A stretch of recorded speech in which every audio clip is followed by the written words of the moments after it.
What's up, everyone? Welcome to this day in Philly Sports History for February 10th, 2024. I'm your host, Jim Montgomery. Welcome to a Saturday edition of the podcast. It's supposed to be another spring-like day today, high almost in the 60. It's going to be cloudy, though, but nonetheless, we were out playing wiffle ball on the street yesterday. It was fun. Get out, get some fresh air before winter comes. But it was a good taste of what is to come yesterday, and today is going to be more of the same. As always, let's start with a recap of yesterday's question of the day. I asked you, what is your grade for the Sixers trade deadline moves? And a lot of you are not as high, or I shouldn't say a lot, most of you are not as high on the moves as I was. One person did give it an A, but for the most part, everybody else was split between a C and an F. Not a lot of people as high on Buddy Hield as I am. That's okay because, like I said, I still don't think they're all the way done. And I think what they did was just enough to keep them relevant this year in case they can get this ship right and Joe can come. But again, I think a lot of this is looking forward to this offseason and next year. I hope that Buddy Hield does work out here and they're able to re-sign him. Like I said, that's the kind of player they need. Somebody who can shoot. Defense is a little questionable, but that's all right. I mean, if you're going to open up the spacing, it's going to be better for Joe and Tyrese. But as always, thank you for participating in the question of the day. We shall see how this trade deadline works out for the Sixers moving forward, but 267-495-8531 get you in on the voice and text line. Get your voice heard. All right, speaking of those Sixers, Buddy Hield and Cam Panye were the stars last night. Each had 20 points and 6 assists. Sixers did lose 127 to 121, still shorthanded, and I think that's key to remember. Hopefully Tyrese can work himself back. And then once everything kind of, the dust settles, we should be good. I almost feel like yesterday was a throwaway game, which isn't necessarily the worst thing. But they're reeling right now, so they need to get it together. They need to stop the bleeding, so to speak. But I mean, after the trade deadline, it's kind of what you expect. They have some injuries that they're dealing with, so let's see how the next couple weeks go before we're able to really get a sense on whether this team is going to be able to do anything in the playoffs or whether they're just playing out the string and looking forward to next year. Flyers back in action tonight against the Kraken, looking to continue their hot streak. We do have some Phillies news, and Brandon Marsh had arthroscopic knee surgery yesterday to clean up his left knee. He'll be out like 3 to 4 weeks, should be ready for opening day. And if you're wondering the same thing I did, why would he wait till right before spring training to get this done? Apparently what happened was he, during his workouts a couple days ago last week, started feeling something not right in his knee. So it wasn't like he was pushing this off or anything. It was my first immediate reaction, like, why? But hopefully he has a speedy recovery because he's supposed to be our left fielder. So and will be our center fielder if the Rojas experience doesn't work out. So let's wish him a speedy recovery. He should be back in time for the end of spring training, which is okay. Phillies are also been linked to Kenley Jansen, who is the closer in Boston. If he's traded, it comes down to apparently them and the Dodgers. It is what it is. I mean, you could always use another piece in the bullpen. I know they're really high on Kerkering being the closer, but bringing in a vet like Jansen might not be the worst thing in the world. So we'll see how that goes. Hopefully, the Phillies have a need there. Even, again, if he's not penciled in, it's somebody that can kind of help bring Kerkering along will be fine. We'll see how that goes. I still think there's a move coming, and it's still up in the air to be seen with Brandon Marsh's knee surgery, if that's going to have an impact on what they do moving forward. But we'll see. Next week is when they start, so we will. I mean, I'm ready, especially yesterday being able to play wiffle ball and like just being outside. Like I'm ready for spring. So Let's get this next week out of the way with the winter storms, pitchers and catchers. Super Bowl's over. Let's look directly ahead at spring. And if you're high on the Phillies, you think they're going to be able to run it back, you got to get your Believe shirt. And I've been telling you, it doubles as a Sixers shirt because of the colors, but get the Believe shirt. Get some of those canvas shoes from Philly Goat. Like, you'll be good to go. Philly Goat has you covered. If you have not checked them out already, go check them out. I'm telling you, even if you're not a 4for4 person, there's something on that site for you. So go check it out, phillygoat.com. Use the promo code Jim Montgomery for 10% off your order. Help me out, help yourself out, help them out, and let's do this. While you're at it, go like and subscribe to the YouTube channel, Jimbo_Mont. Let's get those subscribers up. Just like when you buy the t-shirts, if you subscribe to the YouTube channel, it helps me out with the algorithm. If you're going to get some Girl Scout cookies, everything you need is in the description. Help Ella out. She's met her goal, but let's go higher and take out some soccer moms while we're at it. But everything you need for Philly Goat, Girl Scout cookies, everything but the YouTube link. Just if you're watching it, just hit subscribe. It's just boom, hit subscribe, hit the little bell, and you get everything you need, because I have some big things on the horizon. So stay in the loop by subscribing to the YouTube channel. Go to Philly Goat, use that promo code, and then buy some Girl Scout cookies from Ella, and then get outside and enjoy the day. It's a good day to do that on a Saturday. All right, Eagles news. Brit Covey was making his rounds on Media Row yesterday, or Radio Row, I guess they call it, at the Super Bowl, and was asked about his take on what happened to the Eagles at the end of the season. And this was interesting. And you guys should know by now, I'm always like, I like it when people are honest. It's refreshing. And he gave a complete and honest answer. And it's good because I feel we saw this. So to hear him say it, it's like, okay, they're human. And I think that's the piece that's missing. I mean, there's stretches in my job where I get mentally exhausted. So he said they were emotionally tired trying to figure out what was the issue and what was going wrong. And I kept talking about it's just snowballing. It's spiraling out of control. He said, of course, when people are angry and people are frustrated, it led to some miscommunication between the players and the coaches, finger pointing. They were letting outside voices kind of get in their heads. And those types of things happen when you can't figure out what's wrong. And it's frustrating especially when you know you can do something, which they did, and they just couldn't do it. So I'm hoping that the offseason and just new perspectives from the coaches and everything like that will help them out.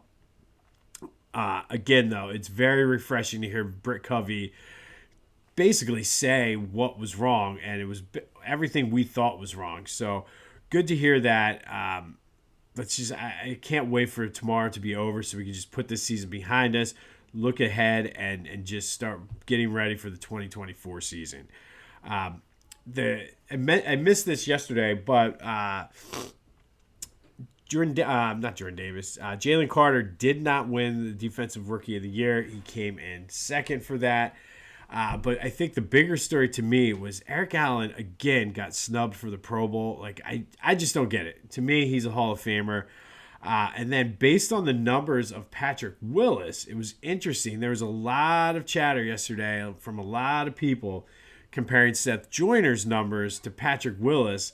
And I saw that Seth Joyner was trending on Twitter. And, I mean, if you look at the numbers, Seth Joyner certainly could be a Hall of Famer. And to me, it's very similar to like a lot of other guys on that defense. He's kind of overshadowed. But to me, Seth was, because Reggie was all world. And I think Jerome Brown was well on his way before he died. So those were the two guys on that defense. And you have guys like Clyde Simmons, who was underrated. Mike Pitts. I'm not saying Mike Pitts needs to be in the Hall of Fame, but Mike Pitts was a good player, but he was like the third best, fourth best player on the defensive line. So I think a guy like Seth Joyner often gets overlooked because he wasn't Reggie. He wasn't Jerome. And he was also playing in the era where he was playing with Mike Singletary, Lawrence Taylor as far as linebackers. So he wasn't necessarily the best of his era, which I know the Hall of Fame looks at.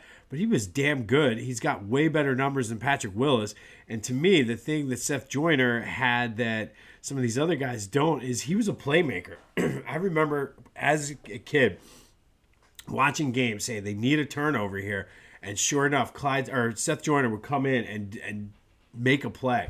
So it's just one of those things. And I mean, Eric Allen, I feel bad for. Eric Allen is legitimately a Hall of Famer. The fact that he's not in and didn't make it in this time, it just is bizarre to me.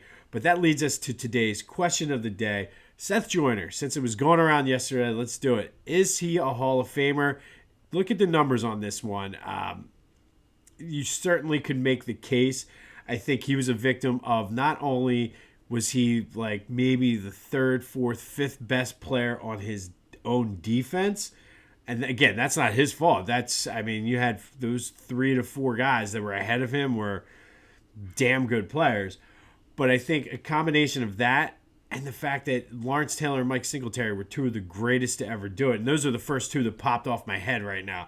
I'm sure there are other linebackers that you could make the same comparison to. So let me know. Is Seth Joyner a Hall of Famer? 267-495-8531. Get you in on the voice and text line. While you're at it, if you're going on a walk today, if you're going out for a run, give my boys over at the Clashing Conferences podcast a listen. They're doing some good things over there. They had a special guest 49ers fan. And again, I still don't understand it. The Eagles are on the 49ers' minds. And I think, I don't know. I don't.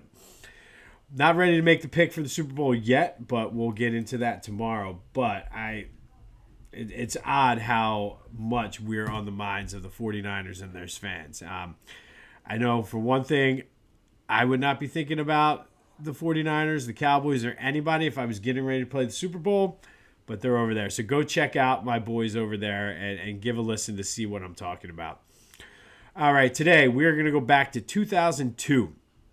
And on February 10th, 2002, the NBA All-Star Game took place at the First Union, the good old FU Center.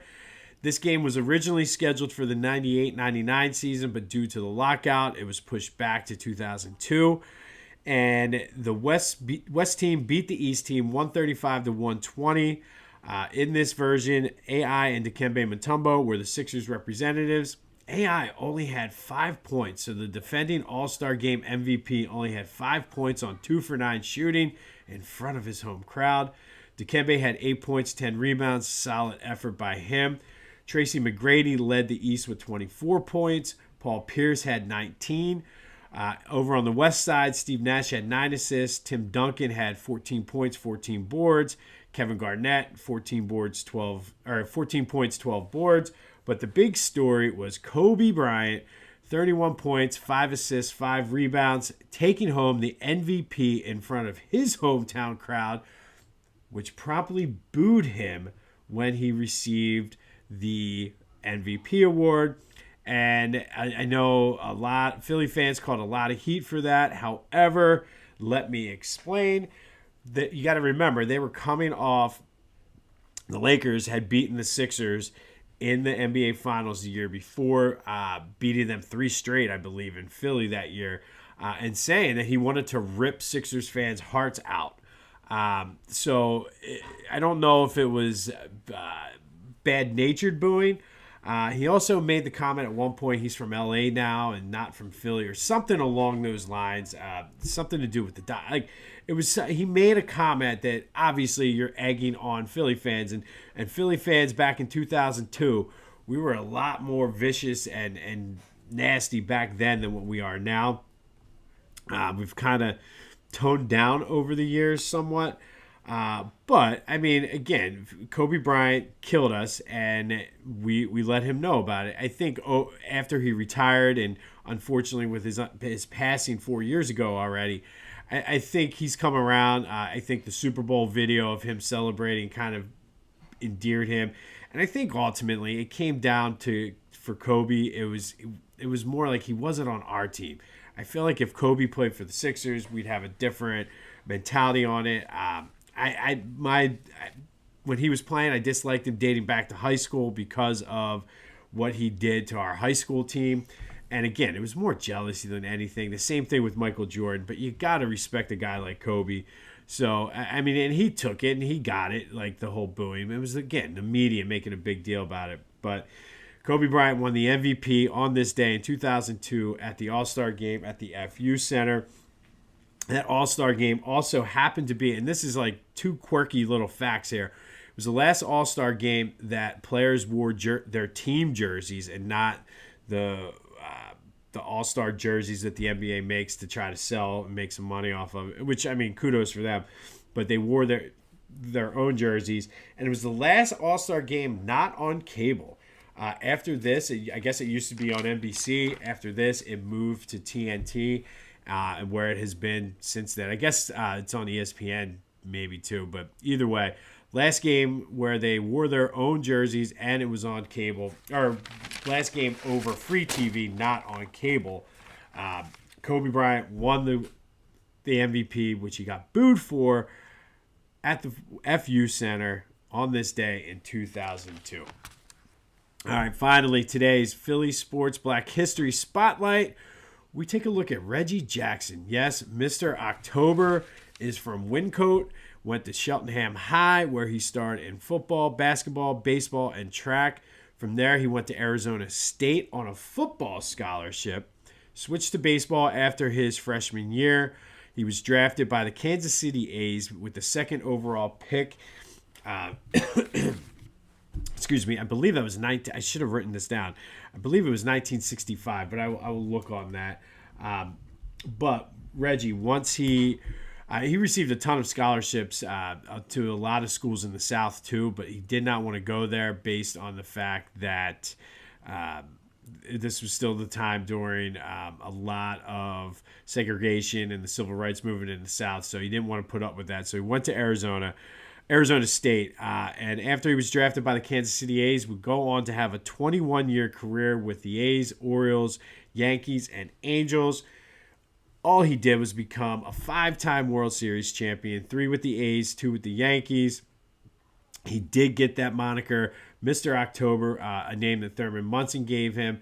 And, I mean, the biggest October moment of his career was the 1977 World Series, where he hit .450, 5 home runs, 3 in the deciding Game 6, clinching Game 6, 8 RBI.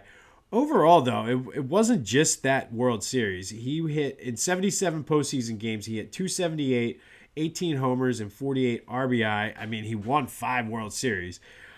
He was a 14-time All-Star, won the MVP in 1973, won 2 World Series MVPs with 2 different teams, 2 Silver Slugger Awards, led the American League in homers 4 times. He is in the A's Hall of Fame. He is in Monument Park at Yankee Stadium. His number 9 for the A's and number 44 for the Yankees are both retired. He's in the Philadelphia Sports Hall of Fame. He is a first ballot baseball Hall of Famer. The straw that stirs the drink. He had swag before it was cool to have swag, which rubbed a lot of people the wrong way. But Reggie Jackson still talks a lot of shit. If you listen to interviews today, he's still got it, and he will tell you how great he is. And again, he was from a different era. Like, he would fit in perfect with today's games, but it did. It rubbed a lot of people the wrong way. And finally, he had a memorable role performance, if you want to call it, in The Naked Gun as the hired assassin, and he must kill the queen. If you know, you know. But Reggie Jackson is today's Philly Sports Black History Spotlight. Mr. October, the straw that stirs the drink. Just an amazing career, one of the greatest to ever do it, and he is from right around the corner from me in Wyncote. Shout out to you, Reggie Jackson. And again, he had swag before it was cool to have swag. Again, if you listen to any interview and he's one of those guys that will tell you how great he is. And ironically enough, I still know this. I'm not sure why, but he is a member of the 500 Home Run Club, and I believe his number is 577. He either has 577 or 563. I used to be able to have it all memorized, but I will find out for sure and let you know tomorrow. Again, I should have written that down. But just overall one of the greatest to ever play the game of baseball. Reggie Jackson is today's Philly Sports Black History Spotlight. On this day in 2002, Kobe Bryant won the MVP award at the NBA All-Star Game played at the First Union Center in South Philly as the West beat the East 135 to 120. Let me know, is Seth Joyner a Hall of Famer? 267-495-8531. Let me know your thoughts on what Brit Covey said too. I feel that it's refreshing, again, for it to be put out there like, hey, this is how we were feeling. And it shows that they're human. I mean, obviously it didn't work out, but let me know what you think. I'm ready to put this season behind us and move on. Sixers, tough loss. Flyers in action tonight. Buy your Girl Scout cookies. Send some healing power to Brandon Marsh. And then subscribe to the YouTube channel. It's as simple as that. This has been This Day in Philly Sports History. I'm Jim Montgomery. Go have yourselves a Saturday. And until next time, I'll see you when I see you.